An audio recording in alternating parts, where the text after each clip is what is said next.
Bismillahirrahmanirrahim. Assalamualaikum warahmatullahi wabarakatuh. Waalaikumsalam warahmatullahi wabarakatuh. Selamat datang kembali di podcast KUA Duko Seti Ceria. Walaupun puasa kita tetap ceria. Kalau lemes-lemes sedikit nggak masalah, yang penting ceria. Sudah hadir bersama kita seorang narasumber kondang, seorang penyuluh agama Islam, Bapak Rozikan. Beliau adalah penyuluh agama Islam di KUA Kecamatan Duku Seti yang sudah berhadir pada siang hari ini. Sehat, Pak? Alhamdulillah sehat. Kak, saya lihat-lihat terlalu lemes gergesi gitu, Pak. Ya karena puasa ini. Oh, karena puasa. Rada Ya. gergesi, Pak. Tapi alhamdulillah sehat, masih masuk kantor. Beraktivitas seperti biasa. Walaupun puasa kita harus beraktivitas seperti biasanya. Nggak ada bedanya ya, bedanya, Pak. Bedanya puasa, kita masuk jam kita 8, pulang jam 3 sore. gitu aja bedanya. Oke. Tapi untuk aktivitas di kantor masih tetap sama, ya seperti hari-hari biasa. Jadi pada kesempatan kali ini kita akan berbincang-bincang tentang keutamaan bulan Ramadan. Kita hari ini tuh tanggal 2 Ramadan, jadi ini puasa hari kedua. Nah, Pak Rozikan sendiri itu sudah lama menjadi seorang penyuluh. Berapa tahun, Pak, jadi penyuluh, Pak? Yang untuk honorernya 5 tahun. Honorernya 5 tahun. Mulai 2020 sampai 2025. Majelis taklim binaannya mana, Pak? Majelis binaannya ada di Desa Kembang, Tegalombo, dan Wedusan. Tiga wilayah binaan. Jadi banyak, lumayan ya, Pak. Ya. Gimana wilayah desa binaan Ramadan ini, Pak? Rame kah atau mereka ada kegiatan-kegiatan lain kah atau gimana? Untuk kegiatan bulan Ramadan di majelis-majelis taklim untuk pertemuan masih sama, tapi yang biasanya sore jam 1 diganti pagi karena kebanyakan ibu-ibu diganti jam 9 untuk pengisian majelis taklim gitu. Semua desa sama gitu, diganti pagi. Semua desa sama diganti pagi. Biasanya jam 1 dirubah jadi pagi. Karena 9, itu puasa aja ya. Karena puasa gitu. Kalau sudah jam 1 sibuk mau masak-masak, mempersiapkan buka puasa. Itu yang ibu-ibu banyak kesibukannya. Gitu. Kalau kita kan pas ngantor ya, jam 9 ya. Gitu. Nah, kita juga akan banyak bertanya kepada Pak Rozikan karena kita ingin lebih mengulas lebih dalam. Sebenarnya apa sih yang harus kita lakukan atau bagaimana sih kita sebagai seorang Muslim itu menyikapi bulan Ramadan.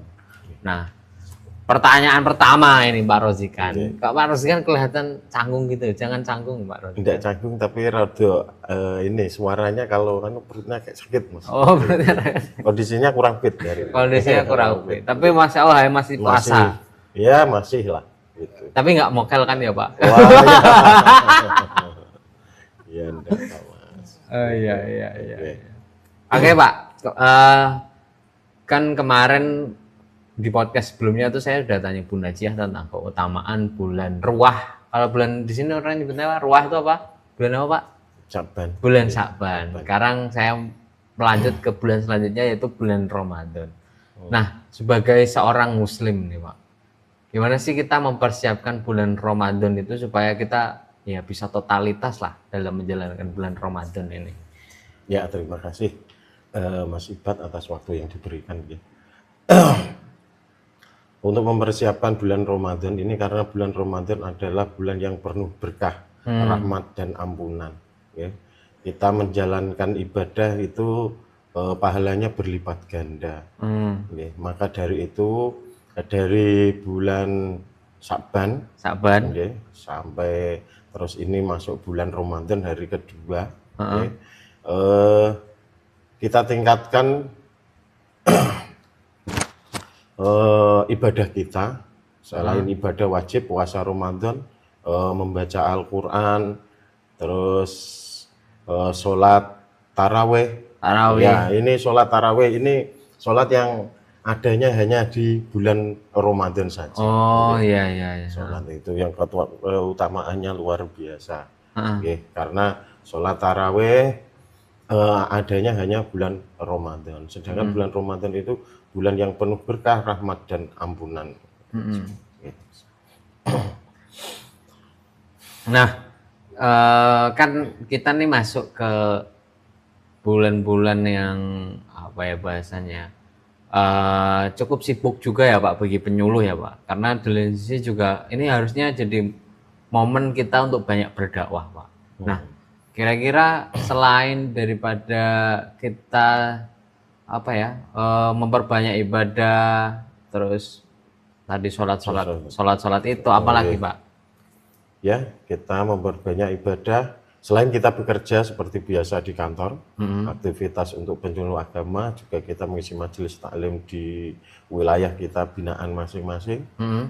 Juga kita adakan terawih keliling di desa binaan. Terawih keliling, apa itu Pak? Terawih keliling, ya ini terawih sambil muter-muter. Muter, oh ya, enggak gitu Mas.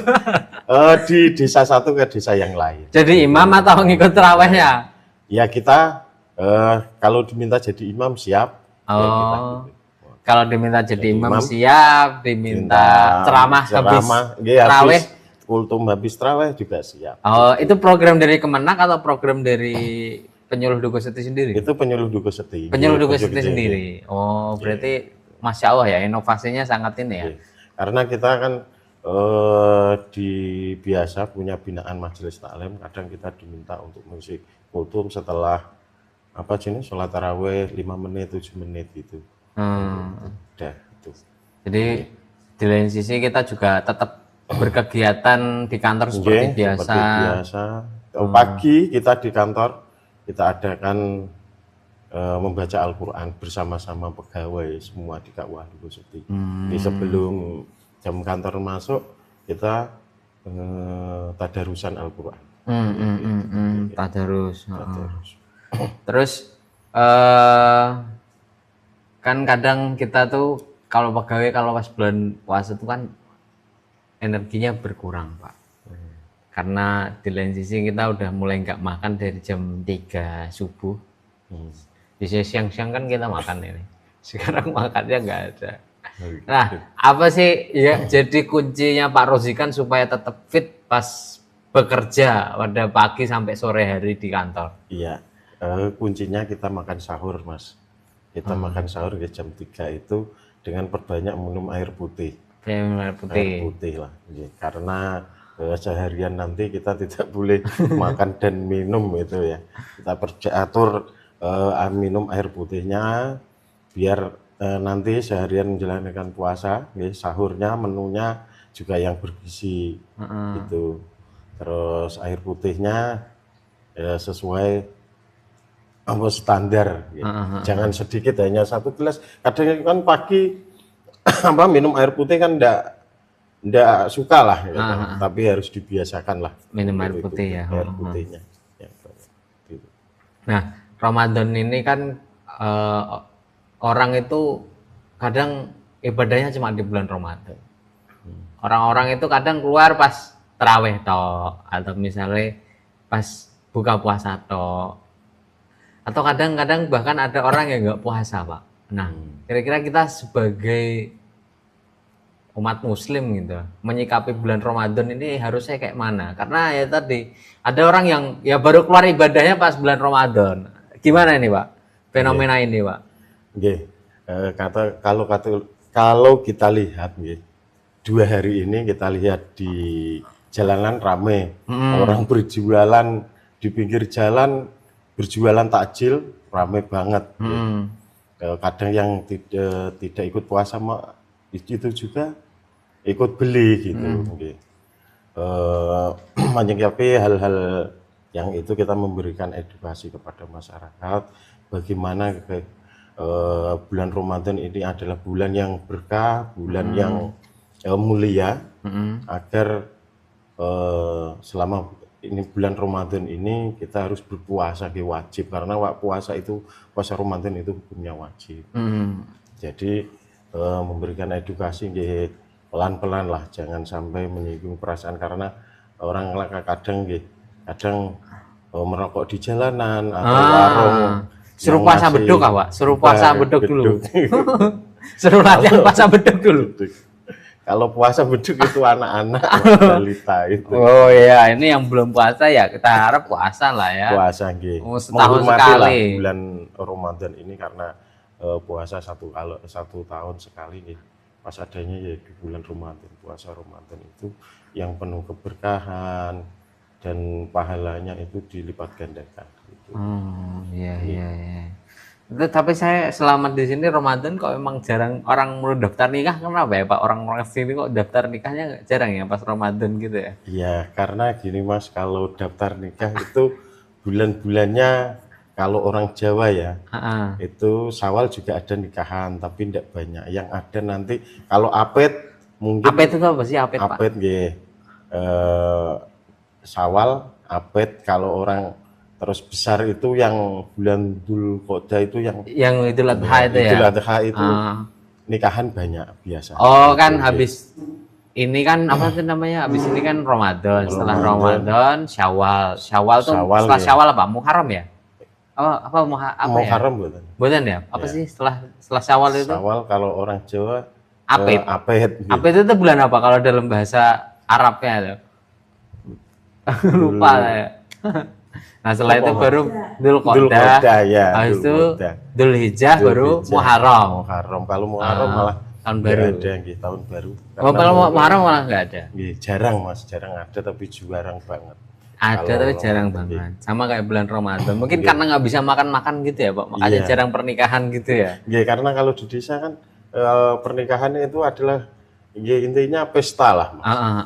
Ada rangkaiannya itu pesta makan-makan. Pesta yang makan-makan gitu ya kalau Pak. bulan Ramadan juga ada nikah tapi tidak banyak gitu Mas. 1-2 itu paling. Kita nggak adain brus nggak Pak di bulan Ramadan ini untuk penyuluhan remaja itu? Untuk penyuluhan agenda kita brus tidak ada karena di sekolahan itu jadwalnya sudah padat. Oh jadwalnya kita sudah berkoordinasi dengan sekolah-sekolahan untuk brus dilaksanakan bulan Ramadan karena jam belajarnya juga terbatas agak yang dulu jam 7 sampai jam 1 sekarang jam 7:30 sampai jam 11 gitu. Jadi waktunya mepet gitu. Oh iya. Terus di bulan Ramadan program kita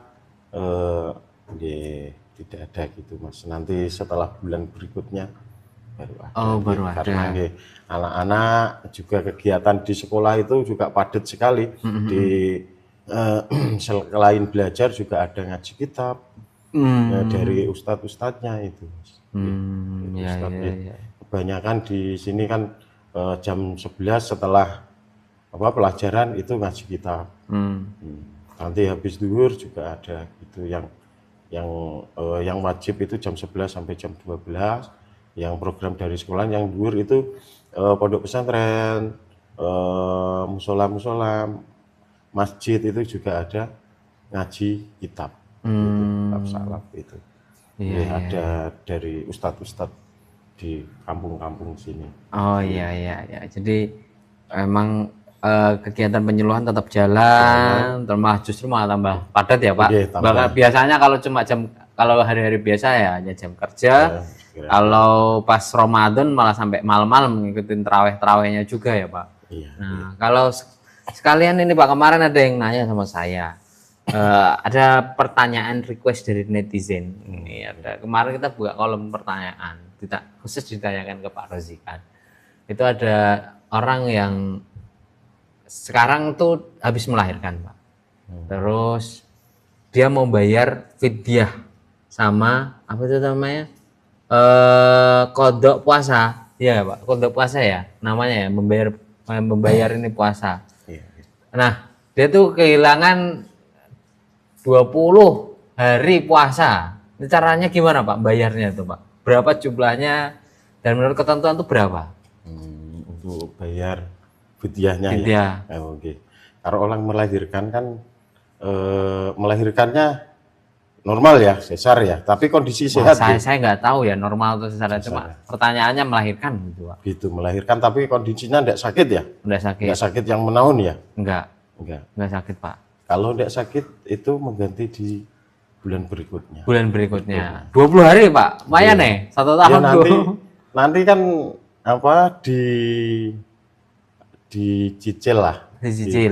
Ya, gitu. Berarti misal nanti Muharram 2, Zulqa'dah 2 sampai 10 bulan ke depan, sebulan 2 gitu. lah gitu kan enteng. Sampai sebelum Ramadan, maksudnya bayarnya ini sebelum Ramadan berikutnya atau bebas saja? Iya, sebelum Ramadan berikutnya Mas. Oh, sebelum Ramadan berikutnya. Kodoknya biar 20 puasa. Fidyah juga Pak?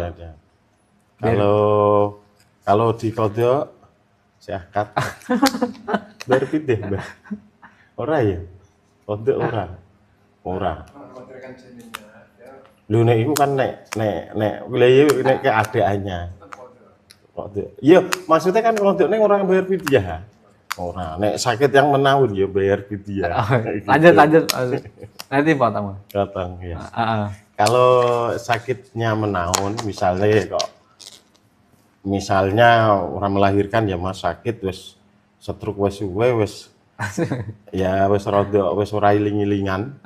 Ya itu baru itu Mas. Kalau masih cara ngoten seger ya iya kodok gitu. Oh iya. Saya kira untuk melahirkan sekarang karena apa jenenge melahirkan itu canggih-canggih sesar dulu juga sehat. Maksudnya enggak sih. Kalau sesar memang terus stroke apalagi gitu. Masa jangan sampai stroke habis melahirkan ya.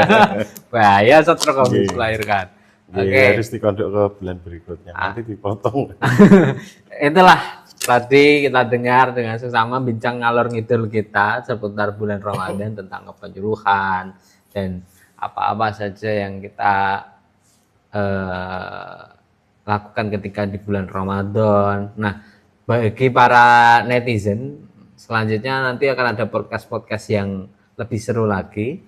Mungkin bisa ditanyakan nanti kalau bisa ada kolom komentar, kolom pertanyaan untuk podcast itu jauh lebih bagus nanti. Silakan tanya dan kirim ke Instagram KUA Dukuh Seti, pantengin terus, lihat aja terus di sana. Insya Allah banyak info-info terkait dengan Kementerian Agama, penyuluhan, kepenghuluan, pernikahan dan lain sebagainya. Ya, mungkin itu yang bisa saya sampaikan. Saya sebagai host dan di sini Pak Rozikan memohon maaf apabila ada kurang dan khilaf. Wabillahi taufiq wal hidayah wa ridha wal inayah. Assalamualaikum warahmatullahi wabarakatuh. Waalaikumsalam warahmatullahi wabarakatuh.